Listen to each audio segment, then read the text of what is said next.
What's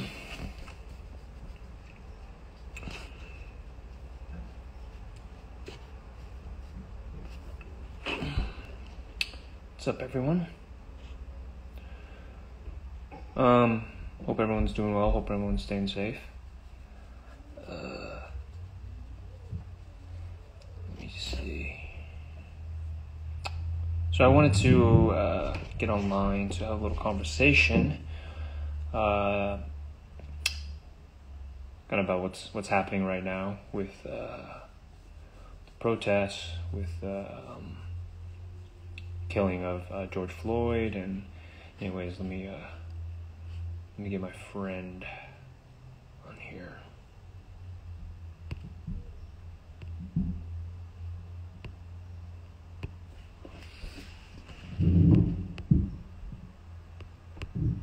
Here we go.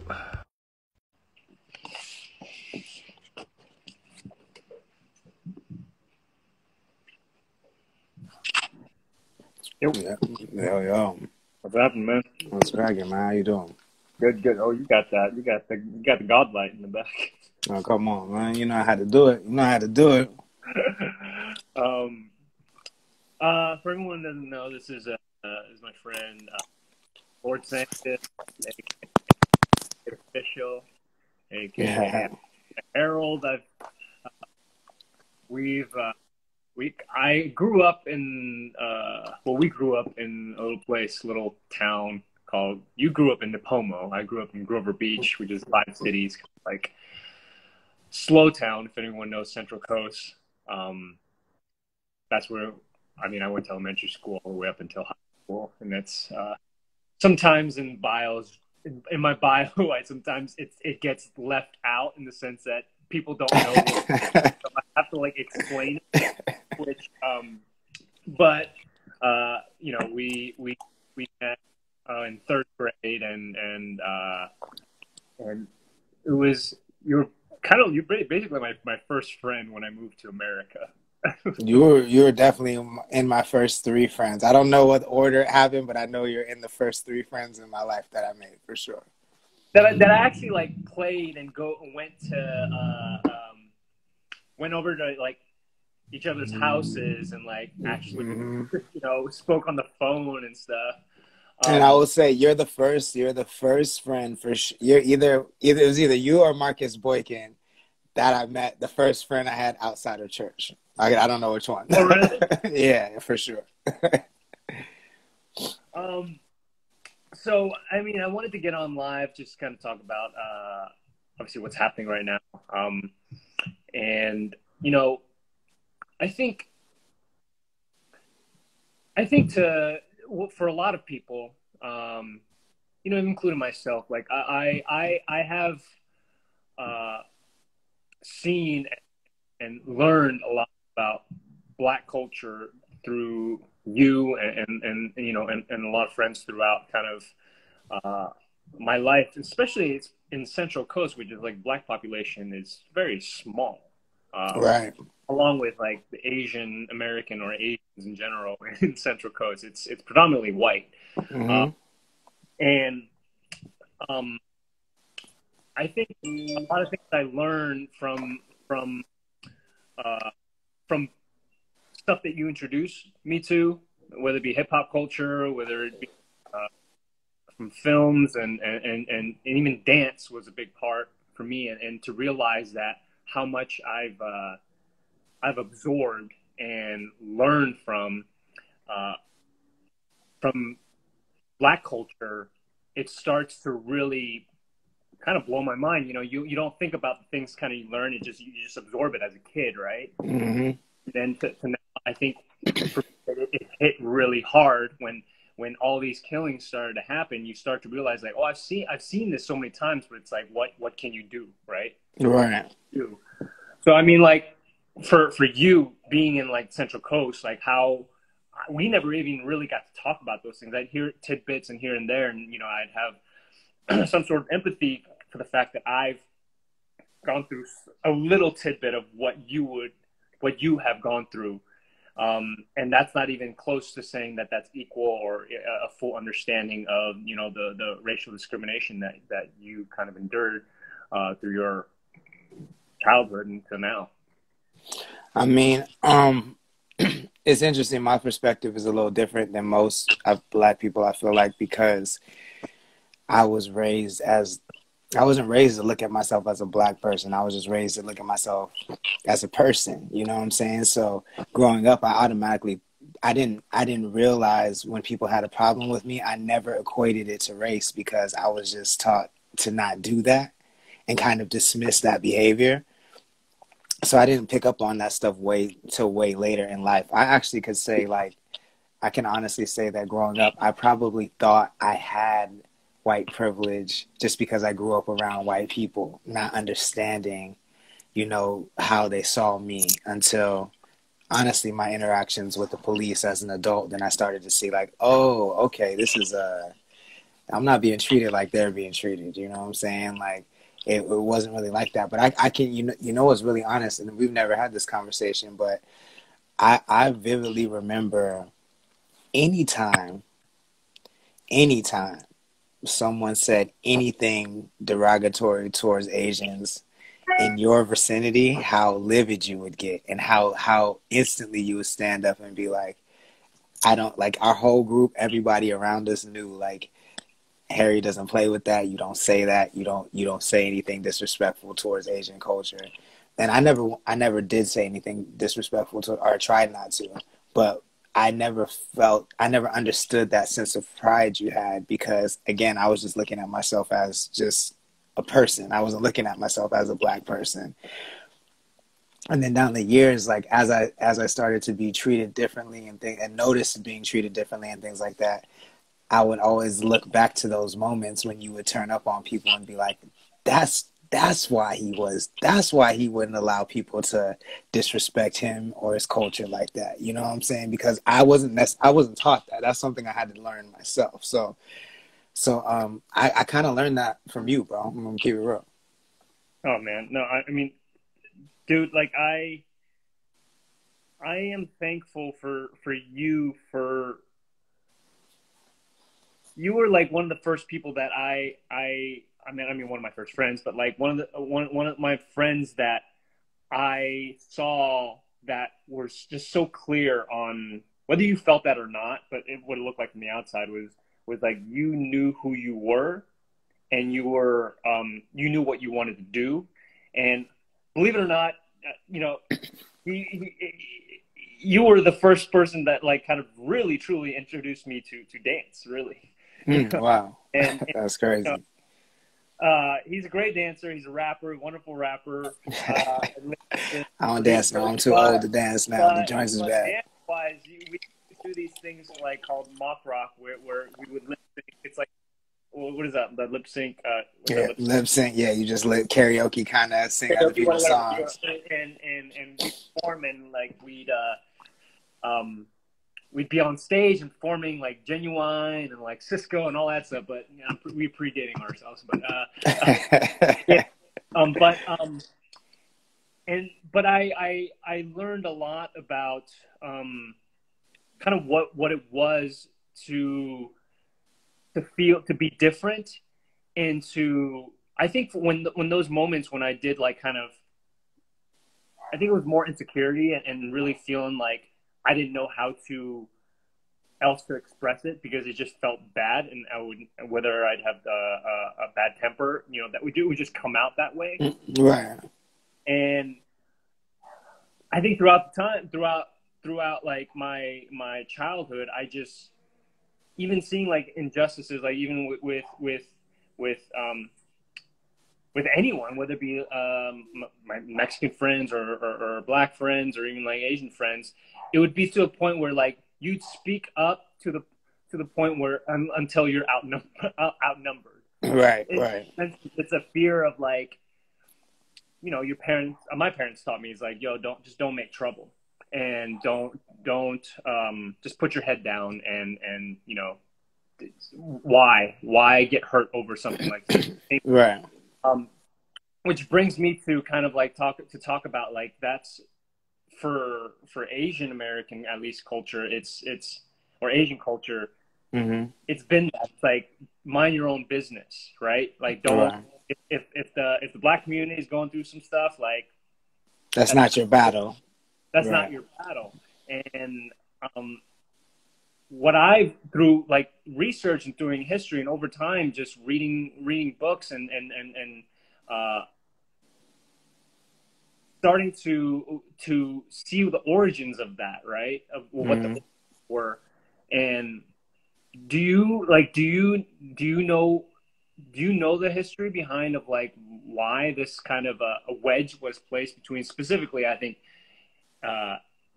Asians and blacks, like Asian Americans and African Americans? Like, I mean, I know don't. you've experienced it from the Asian side, right? Yeah, definitely. And I mean, honestly, but it was only when we moved to the Bay. Like, that's the only time is when we moved to the Bay and we were trying to find a place.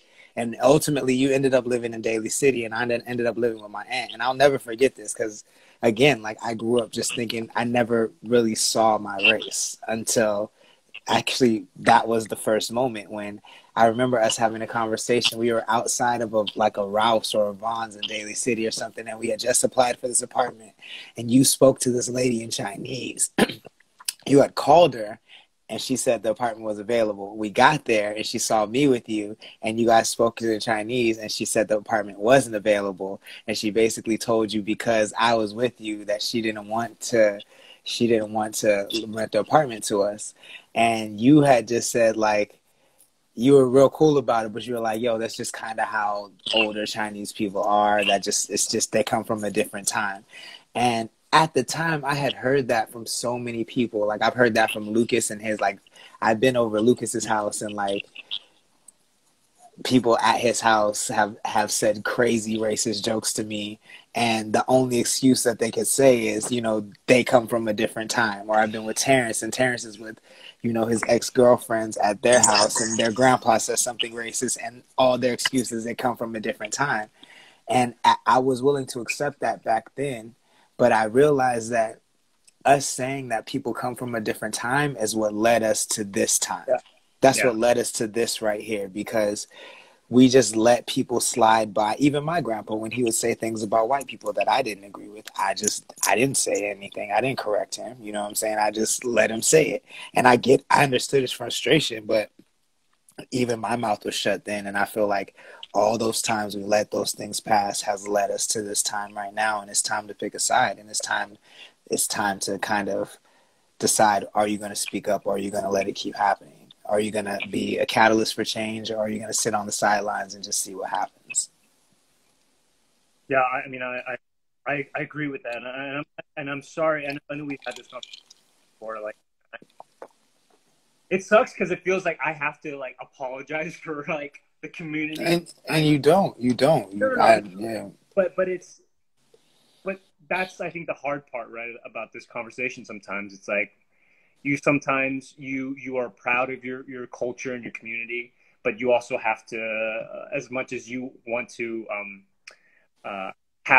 hold that bag of and be proud of all the things, that the accomplishments of the community, you know, Absolutely. You also have that baggage with all the bad and the negative, and it's difficult to kind of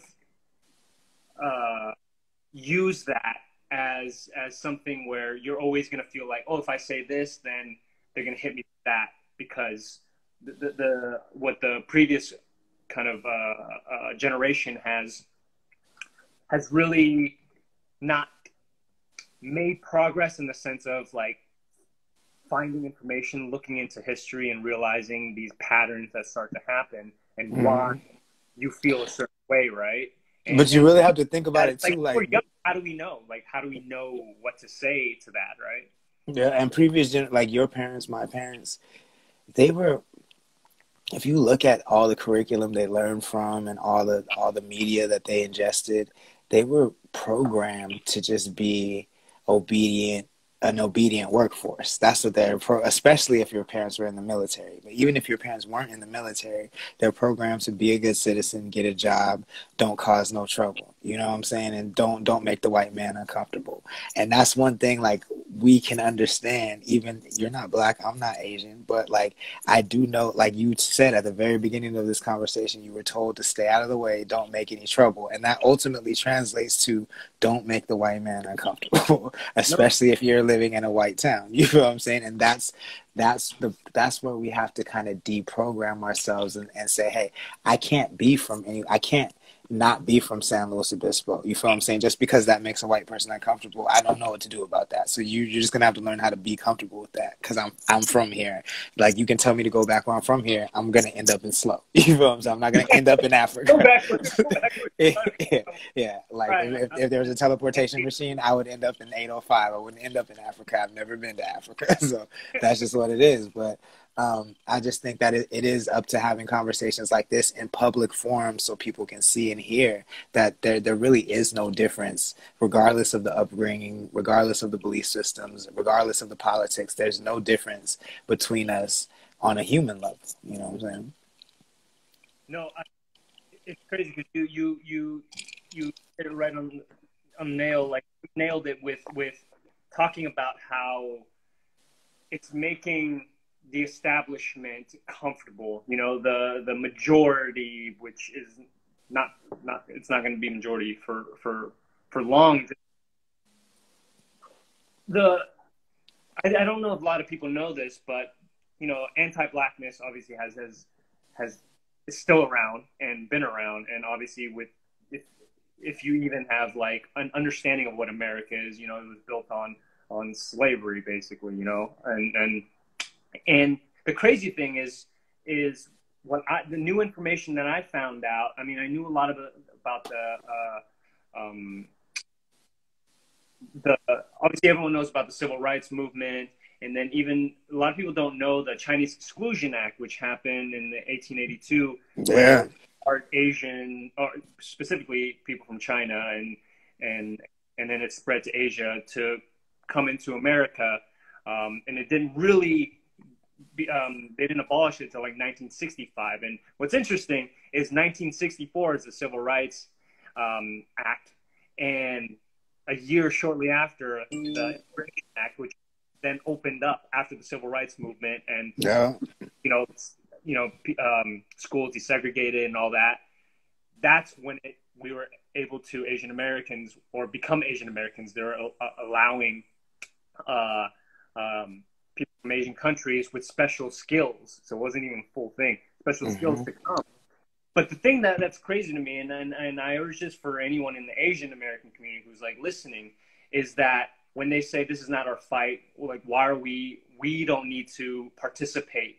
But the fact is, a lot of people don't know that the model minority of Asians, of how we got that kind of stereotype, was like, you know, you put your head down, do good work, and it was from the establishment trying to pit any other group against blacks and it was basically anti-blackness, who was saying like, look at these Asian people, they're foreigners, they're different than us, but they're doing so well. They put their head down, they have families, but let's all the while not acknowledging that just years previously, other Asians watched America round Asians up when Pearl Harbor happened. You feel what I'm saying? So, like, they completely disregarded that fact that Asians were being good citizens because they saw you round them up and put them into camps. So they know they're not going to act up. But they use that against, like, look, they were put through this thing. Look how quickly they bounced back. Not realizing and using them as props, basically, not realizing, you know, like the effects of slavery and segregation and discrimination and just, you know, the innocent killing of black men and women, like not realizing what happened that didn't allow a community to even like thrive or even own land, you know, just so many things. And the reason I think the whole model minority had happened is just because the establishment and the white majority like was less racist towards Asian Americans. Not to say that they weren't, but they were right. They tolerated y'all more. Yeah, and it put like a wedge between Asian Americans and African Americans, and it became like, oh well, they can keep fighting each other and they can kind of hate each other and not support each other for it because they're like, where we have this ability to come up from nothing, and it's like it's not the same. It's completely different. But I also think on a fundamental level, just like on an immigration level, because my girl's not Asian, she's Armenian. But I think that when you're on the outside of America looking in, and you're trying to migrate here, you see how blacks are treated, and so you just say, "Hey, stay away from that." You know what I'm saying? Like, I don't want no part. I don't want no part of that. And like, so you hear so many people from outside of the country just say that blacks are inherently bad or whatever they need to tell their kids to make sure that their kids don't associate with them. And I think it's just on a level, they just want their people to be safe because they know that we're not safe. But that speaks volumes. That should tell you everything, that everybody around the world knows that we're targets and they don't want their kids to stand next to us. You feel what I'm saying? Because I can't tell you how many people I've heard that have moved here from other countries and their parents told them to stay away from black people. Yeah, that's fuck, man. That's real. That's very real. I mean, you're just speaking the truth here because what you're saying is also, if you act what their idea of being American is, basically closer to white, and so with other certain cultures that immigrants, whatever, that move here, they like bleach their kids' skin to just get closer to not being associated with being black, being, anything close to they've kind of villainized through media and through propaganda and whatnot. So like, it's just so much. Like I've literally seen people whose parents are like first generation immigrants, like be more mad at their kids for being rappers than porn stars, because rappers have to be around black people at all times and porn stars don't. You know what I'm saying? Like, and that's not to judge either profession, but that should tell you something. It's not a moral decision where people try to shroud it in morality, like black people are bad and they're not. What it is they say that, but they really know that you're not safe being around us. If you run into the law, if you run into a lot of different situations, you're not safe being around us. And so instead of just saying that, they'll say that we're bad and we're the problem, and that's what it comes down to. Yeah, it's just nuts, right? That this information existed, right? Information has existed. Obviously, it's not taught in schools, and that is a big problem in it, because I don't think the teachers were even equipped to teach something like this. Obviously, it's not even in the textbook. So how can, and if teachers do teach it, they get reprimanded and it's like, stay on course, because what America was built on is just how to have capitalism. Well, capitalism. But in order for capitalism, which is what is the emergence of it, right? And is, or at least what got them to that place to be able to even have be capitalist, is the fact it was built on free labor. Yeah. To be able to have the amount of money to do what has been done, and to have America kind of thrive off the backs of slavery. But I mean, like, it's always hard. Like, how do you feel like when people do talk about, like, well, and I know the answer to this, but I want to hear from your perspective of, like, slavery happened 400 years ago. Like, right, all those rights have been given now, and obviously we see that's not true. But like, what do you say to people like that? Because I think the conversation that we're having right now is important, because some people don't know what to say. Some people don't know how to respond to those things, and when people throw that at them, or try and downplay it all. Well, I'll say a couple of things. First of all, if you are in a discussion about racism and it's making you uncomfortable, it's okay to not say nothing. It's okay to just be quiet, and you don't have to respond. The problem comes in when you immediately let your emotions take over and you feel personally attacked. So you try to defend yourself as if someone's saying that you have committed an act of racism when we're just talking about what's happened historically. You know what I'm saying? So as a white person or as a non-black person who feels a certain type of way when these discussions are brought up, I would encourage you to practice listening, to practice just not saying anything, nodding your head, and accepting what's being said. Because I mean, millions of black people across the nation saying the same thing, it can't be a lie. You feel what I'm saying? But also beyond that, you have to step back and look at the macro, look at the bigger picture, and it really comes down to like once. So slavery, like you said, it was free labor. That's how we built the economy that we have now. That's how we basically built this capitalist empire. And so once the blacks were freed, the people that had the most money at the time who built our economy said, how can we keep this machine going? And they created the industrial prison complex. So now we have whites, Asians, Mexicans, blacks, all working for free. They all in jail make products for Macy's. They make products for these corporations, and it's free labor. It hasn't changed. Just now, all of y'all are niggas. Even if you're black or if you're not, you're a nigga if you're in prison. That's just what it comes down to, and you're a slave. So we have to step back and look at this economy that everybody's trying to get us to rush back to during this pandemic and saying, sacrifice your life for this economy, because they look at you as a slave in this cog. You feel what I'm saying? I'm not trying to be a conspiracy theorist. I'm just looking. We have over 100,000 people dead from COVID-19, and yet the only concern of people is to get back to work. And I understand people are hurting. People need money, but it's not the people. It's not just the people that need money that are hurting, that are saying, let's get back to work. It's the people in power saying, get back to work and make us money. While they bail out their friends at 4.5 trillion, they give away 4.5 trillion dollars to the people that need it the least, and they give us a one-time $1,200 check. They're telling us, get back to work and make us money. So it's not just about now we're all very, very much in the same boat. But again, generations before us have been trained to believe that, only these people can be affected by the laws because they don't follow the rules, all the while they're being sucked into the machine. So there's no difference between brown, black, and Asian. And black people, we got it first.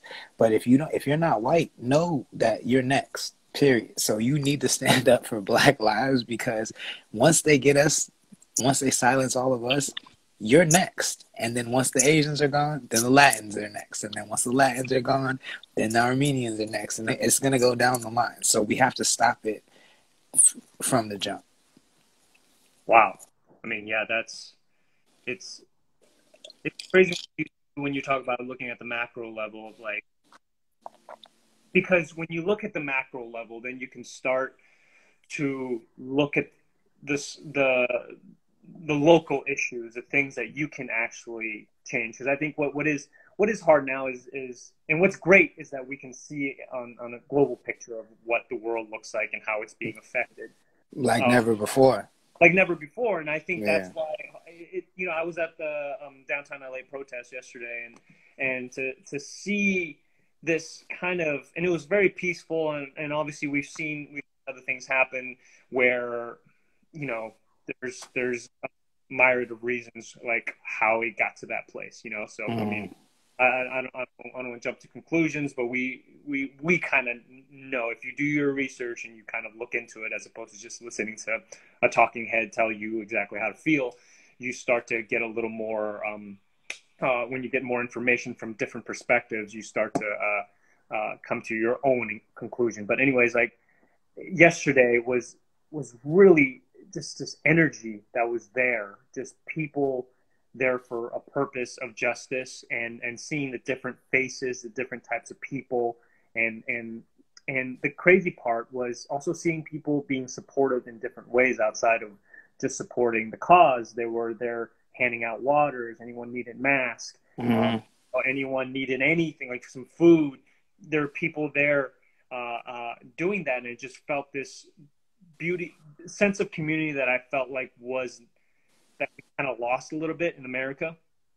Everyone's kind of, But individualism my question is, did we really lose it, or was it taken away. I feel like it's just like we threw a huge white Ku Klux Klan sheet over it. You feel what I'm saying? So if you ever try to navigate under a sheet or under a blanket for it, it's kind of hard to navigate under it. You feel me? And Donald Trump is that blanket. Donald Trump and his racism is that blanket but we can still navigate. We can still find each other under that sheet and that blanket for it. But it's a blanket of racism on top of the country right now that's being had. But I mean, Connect the Coast is a media company that I own. I started that because I believe that even in this area in Slow in the 805, there are more of us who think like myself and you than there are of people who think like Trump. I just think that their voices are a lot more amplified than ours because the system has set up to amplify their voices. They have the news outlets, they have all the businesses, they have all the politicians in their pocket. But I mean, me and you have been friends since the 80s. You feel what I'm saying? And we've been friends. I mean, we have the most diverse group of friends in that time period. That's kind of what we're known for. It's like one of every race in the 80s. You feel what I'm saying? Like, and it's been like that on the coast forever. It's just that we have never had the power, and we've never had the megaphone in our hands to say our perspective. I do think that, and you know how many Latins there are on the coast. I think there are more of us than there are of them. I just think that we need tools to amplify our voices. No, you're absolutely right. I think you can throw statistics all you want, like then like what do you believe? Because who is putting those polls together? Who is putting those numbers together? Mm-hmm. When you see it with your eyes and the flesh, it really encourages you to think like you're not alone. And I think with a lot of movements, which I think we're seeing something really, really, really big in the sense that a lot of people who would never, whether they're doing it for the trend reasons or whatnot, it's I think the one thing that really irks me is as you know, I've been, whether it be just putting my head down and doing it, or sometimes being more vocal on it, the Asian American kind of male, as far as how they're portrayed in the media, is really important to me because we've been looked at a way and portrayed a certain way that's just unpleasant, or at least like that was one aspect of how it was behind a white lens, right? And I think it's important for all of us right now to take the time to learn about your history, because your own history, because especially in America, as far as America goes, and it always will connect in some way to anti-blackness. And that's shit. That's heavy. That's heavy. Because there is a connection. I speak to like my fellow Asian Americans. Some are fighting the good fight and being super supportive right now, which is important. And some are just indifferent and not seeing the importance of this, and not realizing if they immigrated here, whether their parents were born here, and how they even got to America is off the backs of the work that the African Americans have done, whether it be through the civil rights movement, which is the biggest one, because if that didn't happen, your ass wouldn't have immigrated here, been able true, to live here, or even to have the rights of not be segregated. Because before then, they were just, you were lumped together. If you weren't white, you were black. That's a fact.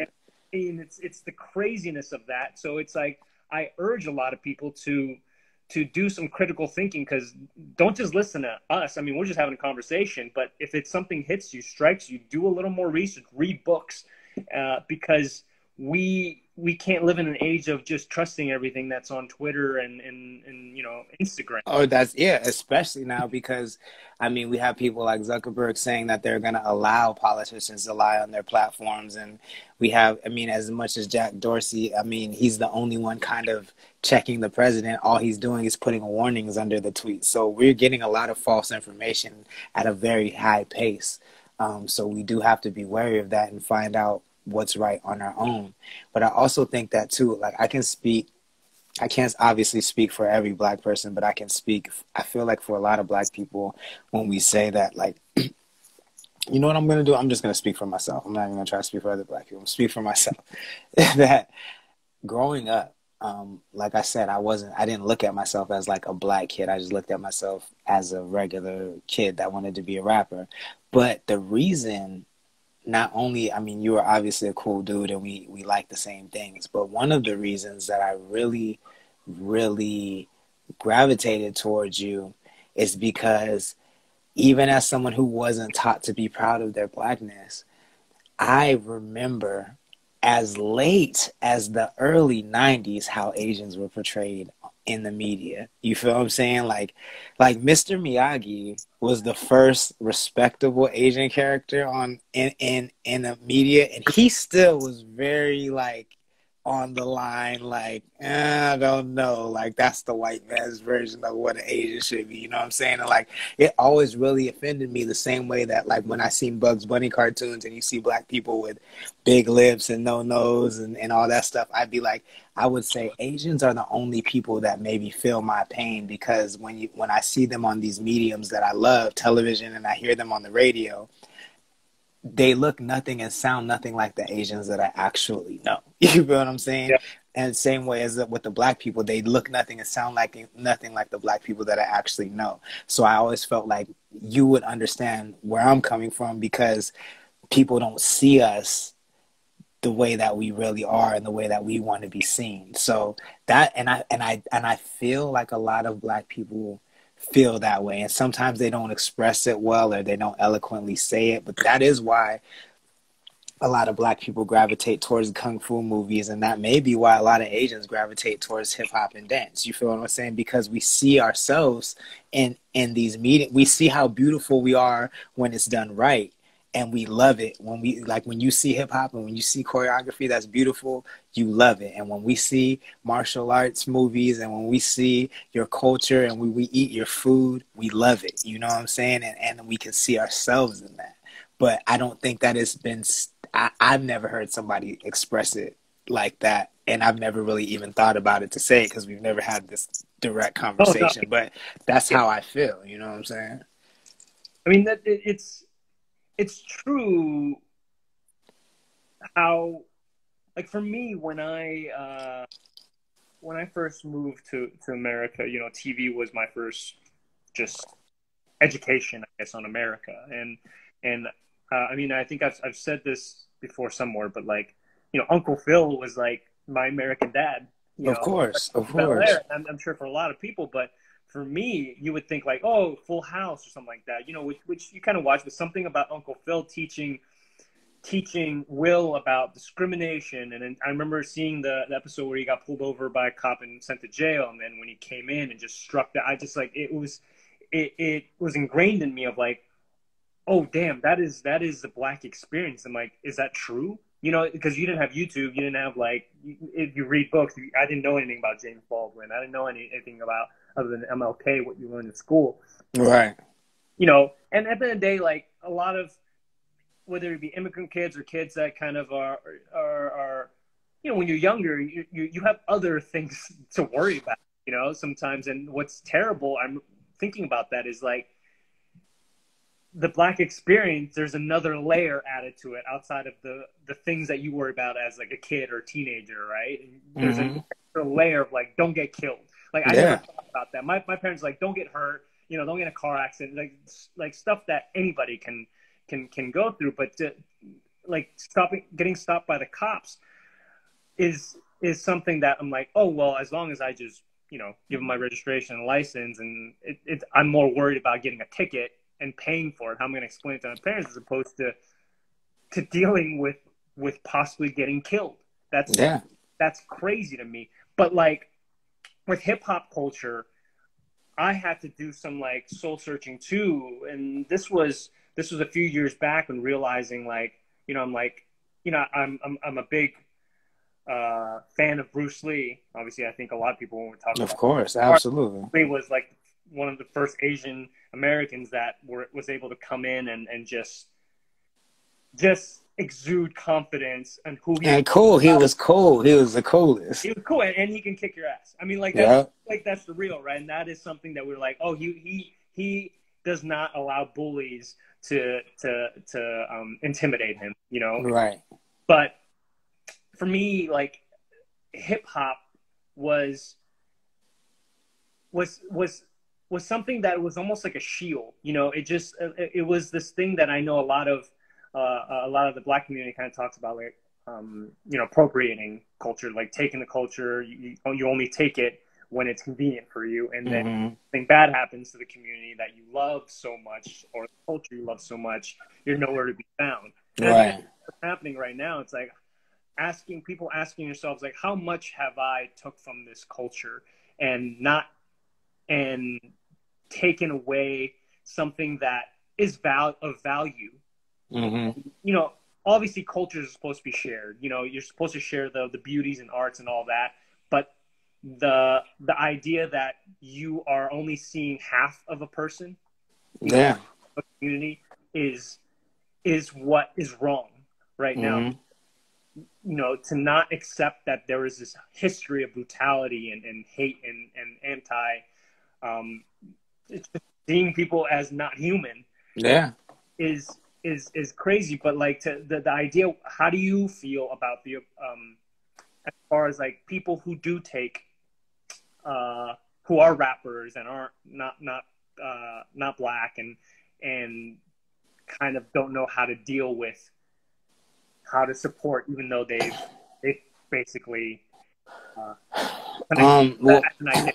Like without, I know you. yeah. No, I don't.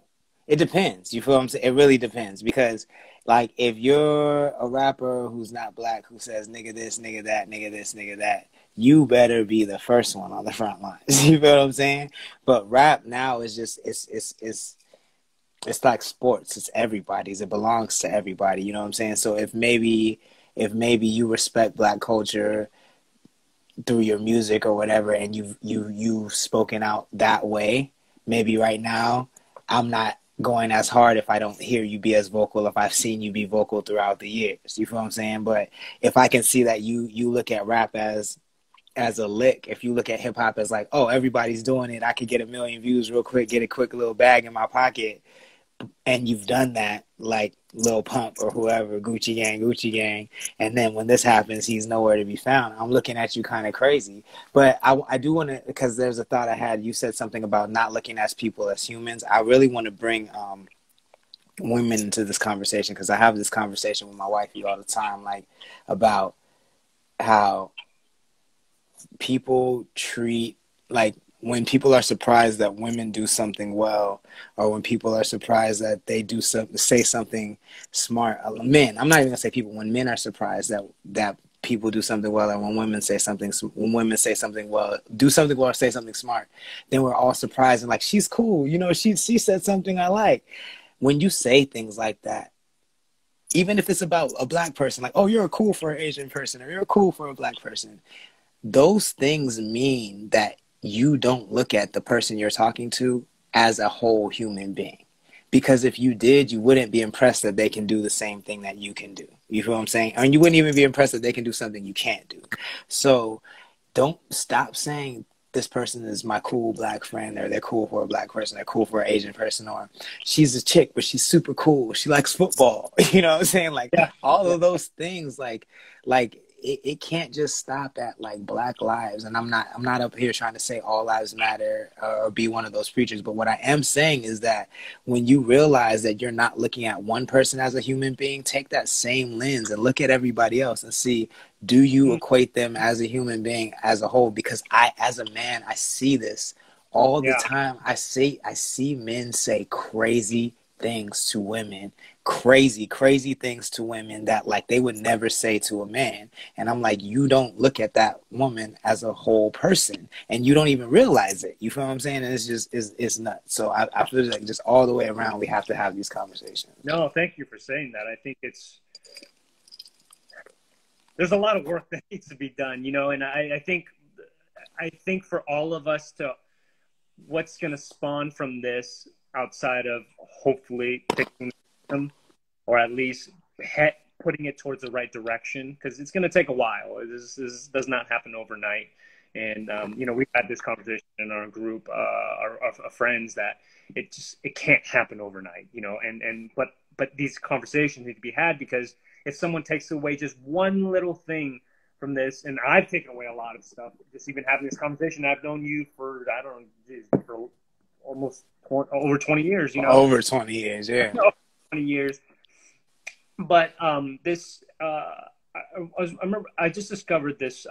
She's a educator on race, Jane Elliott. Yeah, she's dope. She's super dope. She's super dope, and I encourage anyone, if they want to learn more about just kind of systemic racism and just kind of how the system's been set up, not just even in America, and I think it applies to other countries as well. But right now, obviously, America's in the spotlight, and she was saying, like, you know, try and realize what you say. If you do say, I don't see color.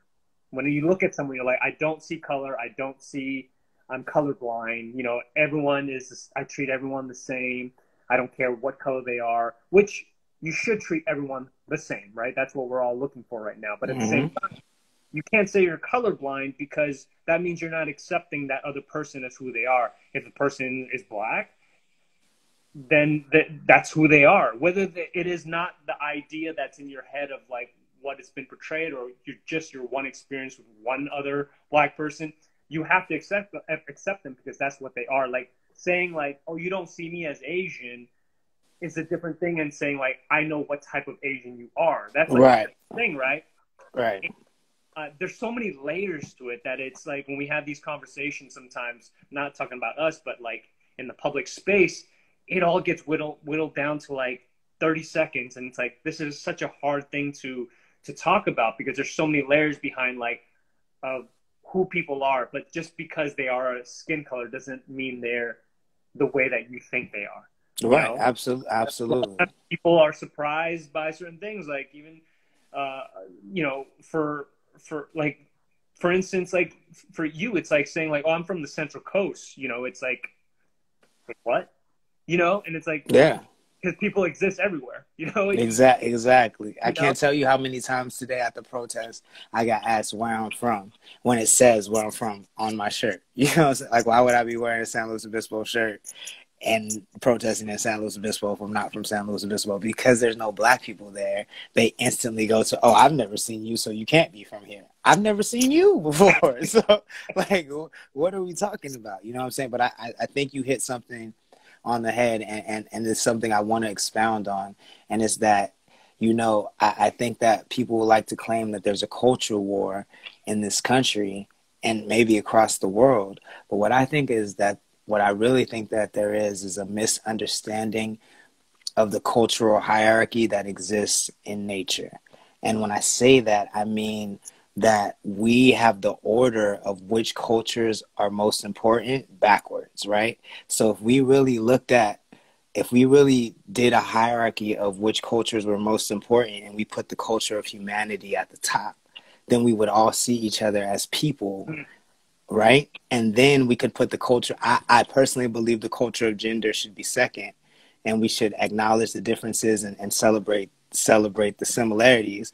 And once the culture of humanity is respected and the culture of gender is respected and understood, then the cultures of ethnicity and the cultures of hobby, hip hop, and all that stuff all can be secondary. And cultures of family, I think even maybe culture of the family could come third, and everything else can come after those three things. You know what I'm saying? So species, gender, family, and then race. You go after that, and everything else. If you understand species at the top, then I can appreciate you as an Asian. I don't have to say I don't see you as an Asian. I can say I appreciate you as an Asian. I appreciate what you bring to humanity as an Asian, and you can appreciate what I bring to as a Black person to humanity. You feel what I'm saying? Like, and I feel like if we understand, because nature is made to work. Everything works together, even the way a man and a woman fits together, the way that the sun affects the flowers, it is made to work. And there is a natural hierarchy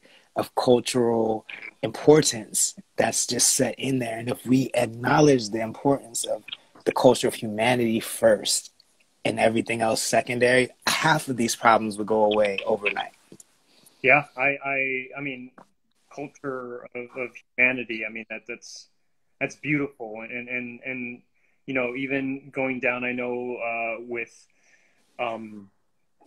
gender and just being introduced with what different types that we haven't really even been exposed to and or even had a voice. But even like talking about race instead of saying who's better or what is better has been the big part that's been laid over, I think, the whole world. And I think it's a sense of pride, right? Just like a sports team. You're like, well, you know, I want to see my team win, and it shouldn't Right. be of like, you should be just proud of it so you can share all the things that you've experienced and learn from your particular culture with someone else's. And hopefully that exchange can happen for the greater good of humanity, right? Because Exactly. when we see people from different countries really come together and work, the advancement of like technology, for example, we just surpassed what has been done in 50 years, what would have been done in 50 years if we kept separate. And we've done it in like less than 10 years. It's Mm-hmm. you know, it's really incredible with the shared information that we have. But I mean, like,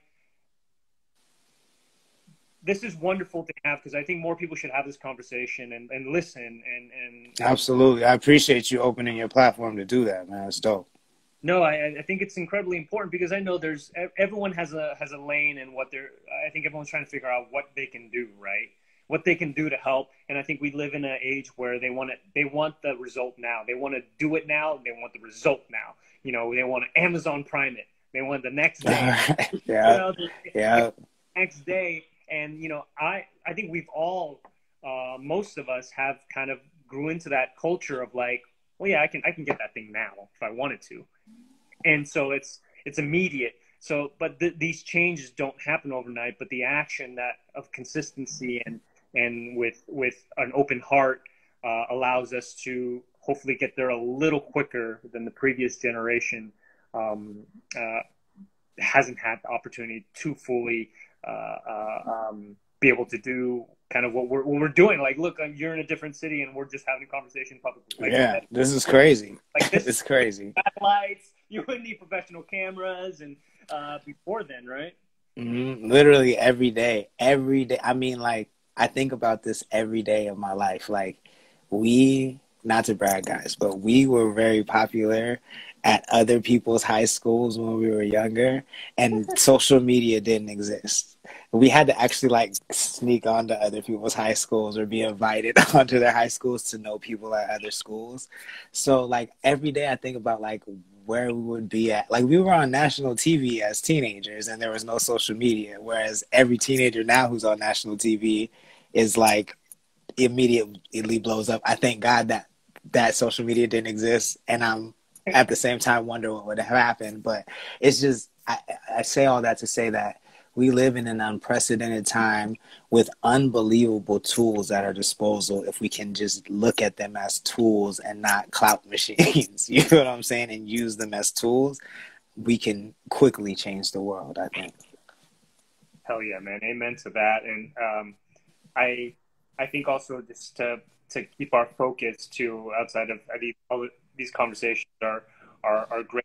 Should continue, I think, till we've solved the issue. You know, it's going to take some time, but like to see justice, you know, not just for George Floyd, but for the countless killings that have happened in the hands of policemen that aren't held accountable, I think is kind of what needs to start the first thing that kind of happens. And I think the world can breathe a little easier. For sure. That when that is finally seen and done, so we move on to other that are still playing our system and our basically our country. That's a fact. And I mean, like, this is not new, guys. Like, we have literally been friends since the 80s, you know what I'm saying? And if anybody caused harm to my brother or his family, I would lay my life on the line for him, and I know that he would do the same for me. And we need to start speaking up for each other's communities. Our families did businesses on near blocks to each other. So there's been a unity and a respect here that has existed. I mean, during a time when people used to say that it didn't exist, you know what I'm saying? Like when we would go to LA and we would show up together with me, you, Lucas, or even if Jeremiah or Terrence were there and Tommy, they'd be like, what the fuck is this? Like United Nation? Like, because people couldn't understand that, like, we all grew up together. We didn't be like, yo, I need a black friend, like I need a white friend. It wasn't even that. It just happened, and I'm really thankful that happened because I got to learn so much. You know, it creates empathy, whether it's not just learning about the problems of a different community, but it's just like that's kind of how it's kind of how you should function. You should not seek out that. It's just know that like how when differences happen. I mean, when you have people who have a common and that's what I loved about dance. Love about dance is that I remember the first time I was, I was in a class and it was, obviously it was like hip hop and freestyling was something I was really insecure about. And I just remember the first thing about, the community was just, it didn't matter what color you were. You're like, yo, it's like, who's dope, who's not. Yeah. And it's interesting because I have a quick story before we get off. I don't want to take too much of your time. No, all good. Going back to, and this is a longer conversation about appropriation. I used to have, I used to have cornrows. I had cornrows when I first moved to LA, and the first time I did it was more of like, our roommate Chuck was just he's Puerto Rican, half black, and he was just like, oh, I can braid your hair, and I was like, okay, it was just right. Fun. And then it just started. I remember when I was on tour with Beyonce, I got the Beyonce tour. I wanted to take him out because I was like, I can't sustain this, and also I don't feel right being around That's crazy because I never honestly. Again, during that period, I still, I guess, was asleep. I wasn't woke, so I never really even thought about you having cornrows. It never crossed my mind, bro. Like you were on BET, like. Well, it's funny because I was like, I feel wrong. I don't feel right. Like having cornrows. I'm not. Not even at that age. I was kind of like, I didn't know if this was right. This doesn't feel right because I'm not. I didn't know what appropriation was. But I remember I asked like, oh, I'm gonna take it off, and like coming from the top, the boss was just like, no, keep it. Like but appropriation, for those out there, appropriation is people who don't indulge, like you don't know any black people, you don't kick it with no black people, give credit, and then you take the style. You weren't doing that, so it wasn't appropriating. You know what I'm saying? It definitely wasn't appropriating. But it still like makes me like, oh, what am at the same time, like with any culture, when you start to get to know it, you're like, is this me or not? Is this me? Is this me or not? And that's the hard part because a lot of people who grew up in the Bronx or whatever, and just that's what they do, how they talk, and that's the culture that they're in. So it's a really hard conversation because other people see it differently than you. But at the end of the day, it's like you can explain it to someone, but they don't know your history or experience. Because I had that same thing. Like basically when I had the mohawk, when I painted my nails black, when I was only kicking it with rock stars, that was because the black people I thought when I moved to LA and tried to be a rapper in LA that black people would automatically accept me. You know what I'm saying? But they had their own struggles going on. They weren't really they weren't trying to stop what they was going through to teach me how to be black. You feel what I'm saying? And instead of me taking it upon myself to learn what I wanted to know about being black, I just said, oh, well, y'all not fucking with me. I'm going to go fuck with them. You know what I'm saying? So that's why I was painting my nails black. That's why I was only hanging with rockers. That's why I was only doing rock music and pop music for a time, because I felt abandoned by my people. So I abandoned my people. You know what I'm saying? Like, that's where that came from. I had to sit down and have a long look inside of myself. And I don't think I like all rock music. I like all that stuff. You know what I'm saying? But that was not me. It wasn't me, because it just, I only did that because they were the ones accepting me. But a lot of times, even in accepting me, they were making fun of me. It was racist in itself. They're just like, I can't believe a nigga's doing this. You know what I'm saying? And like, I wasn't woke enough to see that's what was happening. So, I mean, I understand that self-discovery takes time. Understanding what your own thought process and how your mind works takes time. But if you're doing that, stay on the path. And keep digging into yourself, keep digging in and having those uncomfortable conversations with yourself, because you will come out the other side as a better person.